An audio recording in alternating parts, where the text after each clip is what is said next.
This is the power panel. Tom Page of East Haven is one of the more than 75,000 homeowners in Connecticut who harvest electricity from the sun. I think a lot of people kind of don't really believe when I tell them that my bill is less than half of yours.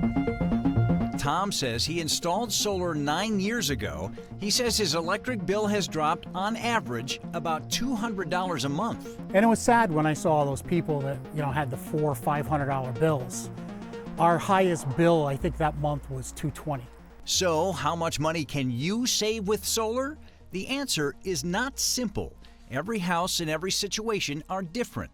You may not be a good candidate for solar if you have a lot of trees on your lot, the direction your roof faces is not optimal, if you don't use a lot of electricity, and if your roof is not in good shape, you may need a new one.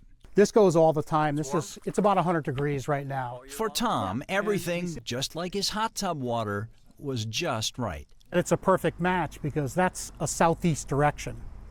So basically when the sun comes up and travels across in the summer, we get it for a good 9 or 10 hours. Please don't just go with the person that comes up to your door, knocks on it and says, hey, do you want solar? Bill Colonis works for the Connecticut Green Bank. That's a state agency that helps guide people in our state to cleaner energy. He says going solar can be confusing. If you just sit down and Google solar in Connecticut, you'll get a whole bunch of responses, a lot of them from out-of-state companies, and a bunch of them say this: free solar panels in Connecticut.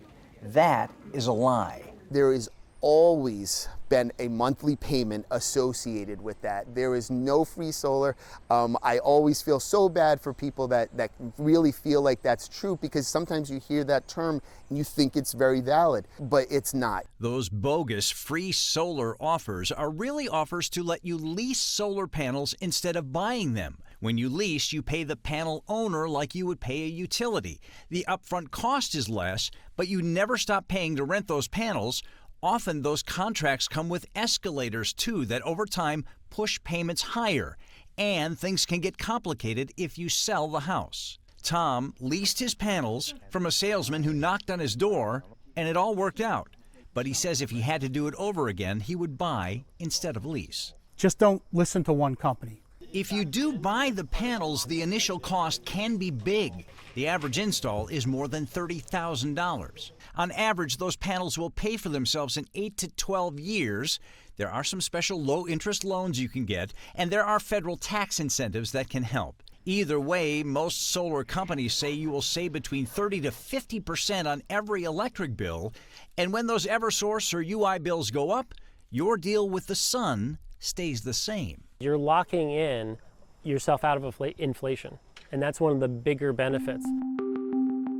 To find out if solar makes sense for you, the best advice is to talk to more than one company so you can make the best decision. So I encourage homeowners to get 3 to even more proposals for their home, and they'll learn a lot about what different options there are out there. There is some maintenance with solar panels. They do have to be cleaned every once in a while so all that sun gets in there. In the winter, the snow usually melts off the panels first. We have links and more information that can get you started on your solar journey at WTNH.com and the News 8 app. I'm Darren Kramer, News 8.